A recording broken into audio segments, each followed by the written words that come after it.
Good morning সবাইকে। কেমন আছো তোমরা? আশা করছি অনেক ভালো আছো। আমিও অনেক ভালো আছি। আজকে সকাল থেকেই আমি আমার ব্লগটা শুরু করলাম। দেখো জামা কাপড় মেলা রয়েছে, আমি অনেক কেচে ফেলেছি আজকে। জানো তো কেন বলো তো? 4 দিন ধরে বৃষ্টির পর আজকে রৌদ্র বেরিয়েছে, তাই জন্য জামা কাপড়গুলো কেচে রাখলাম। জানোই তো আমরা সবাই বেড়াতে গেছিলাম, সেসব জামা কাপড়গুলো না অনেক জমে গেছিলো। আরও 2 দিন ধরে বাড়িতে ছিলাম, সেই জামা কাপড়ও জমে গেছিলো, তাই তখন আর কাচতে পারিনি এত বৃষ্টির মধ্যে। আজকে একটু রৌদ্র বেরিয়েছে, তাই সকাল থেকেই আমি কাচা শুরু করেছি। কাচতে কাচতে অনেকটাই বেলা হয়ে গেছে। রোজ সকালবেলা ঘুম থেকে উঠে স্নান করে পুজো দিয়ে নিই। আজকে না স্নানটা করতে পারিনি সকালবেলা, এত কাচাকুচো ছিল, তার জন্য স্নান করতে পারিনি। ভেবেছিলাম যে একবারে কাচাকুচো করে নিয়ে স্নান করে নেব, তারপরে পুজো করব। আরোহীকেও স্নান করাতে হবে, ও সকালবেলা টিফিন হয়ে গেছে, প্রায় এখন 11:30 বেজে গেছে। আমি ওকে স্নান টান করিয়ে দিই, একেবারে খাইয়ে ঘুম পাড়িয়ে আবার ওর পড়া আছে, বিকেলবেলা পড়তে পাঠিয়ে দেব। কাচাকুচোগুলো না করলে না রৌদ্র কতক্ষণ থাকবে তার তো নিশ্চয়তা নেই, কারণ কখনো মেঘ হচ্ছে, বৃষ্টি হচ্ছে। তার জন্য আমি সকাল সকালই আজকে লেগে পড়লাম কাচতে।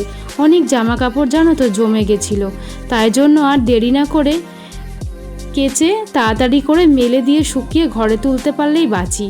কারণ যখন তখন বৃষ্টি চলে আসবে আর আমার জামা কাপড়গুলো শুকোবে না। হয়তো 2-1 দিন থেকেই গেল বৃষ্টি, তখন জামা কাপড়গুলো জানোই তো কী অবস্থা হবে। এত জামা কাপড় মেলার জায়গা আমার নেই। তোমরা হয়তো অনেকেই জানো না যে আমি কোথা থেকে ভিডিও করি আর কোথায় আমার বাড়ি, আমার নাম কি, অনেকেই হয়তো জানো না।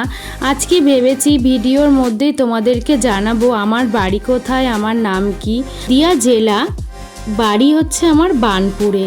বানপুর একটা স্টেশন পরেই গেদে বর্ডার, হয়তো তোমরা অনেকেই চেনো। ওখান থেকে বাংলাদেশে সবাই যায় ওই চেকপোস্ট থেকে। গেদেতে হচ্ছে চেকপোস্ট আমাদের বাংলাদেশ যাওয়ার। তো এই হলো আমার ঠিকানা। অনেকেই তোমরা কমেন্ট আমাকে করো না কেউই, আমি আগের ভিডিওতেই জানিয়েছি। তোমরা যদি আমাকে কমেন্ট করো তবে আমি আরও ভালো ভালো ভিডিও করতে পারবো, সেটা আমি আগেও জানিয়েছি। কারণ আমার ভিডিওতে খুঁত থাকতেই পারে, তোমরা যদি কমেন্ট না করো তাহলে আমি জানবো কী করে। যাই হোক, আমার আজকে মেলাটা কমপ্লিট হয়ে গেছে, আর আমি স্নান করব, করে নিয়ে তারপরে আবার ওপরে আসবো জামা কাপড়গুলো তুলতে। 2 দিন আগে দেখো গাছের ডালগুলো তোমাদের দাদাভাই কেটে দিয়েছিল, সেগুলো তোমাদেরকে দেখাচ্ছি। নিচে ছোট ছোট ছোট গাছগুলো না কিছুতেই হচ্ছিল না, সব মরে যাচ্ছিল। ওই ডালগুলো কেটে দিলে না তাহলে একটু রৌদ্র ঢুকবে, আবার গাছগুলো আবার সুন্দরভাবে বেঁচে উঠবে। আরোহী স্নান হয়ে গেছে, এবার আরোহীকে একটু চেঞ্জ করিয়ে জামা কাপড় পরিয়ে ওকে একটু খাইয়ে দেব, তারপরে ঘুম পাড়িয়ে দেব।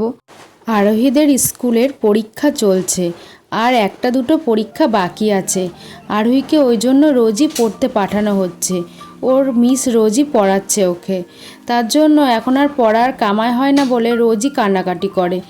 আগেও ভিডিও দিয়েছি, আরোহী পড়তে গেলে খুবই কান্নাকাটি করে, রোজ উঠে ঝামেলা করবে, তুমি চলো তুমি চলো। আমার আর যাওয়া হয় না, কারণ ওর দাদুই নিয়ে যায় নিয়ে আসে। বাবা থাকলে নিয়ে যায় আবার নিয়ে আসে, ওর বেশিরভাগই ওর দাদুই নিয়ে যায়, কারণ বাবা তো বাড়ি থাকে না। তার জন্য দেখো আমি স্নান হয়ে গেছে আমার, আমি উপরে উঠে এসেছি ছাদে।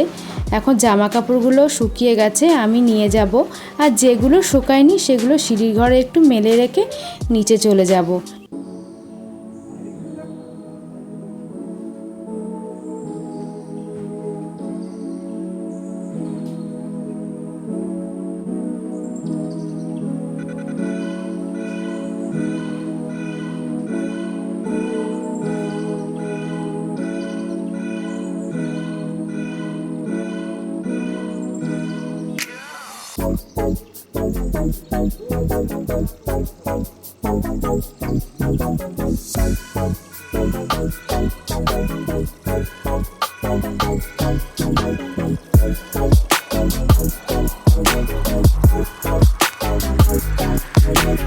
আমি আগেও বলেছি যে আমাদের বাড়িতে পায়রা আছে, তোমাদেরকে দেখাচ্ছি, দেখো পায়রাগুলো কি সুন্দর ছাদের ওপরে ঘুরে বেড়ায়।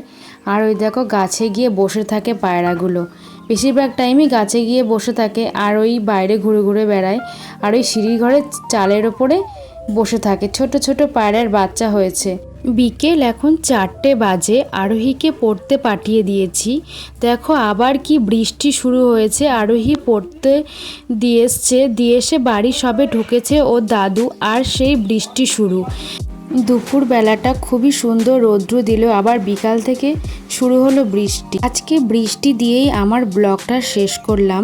নেক্সট ভিডিও দেখতে হলে চ্যানেলটাকে খুব তাড়াতাড়ি সাবস্ক্রাইব করে রাখো। ধন্যবাদ।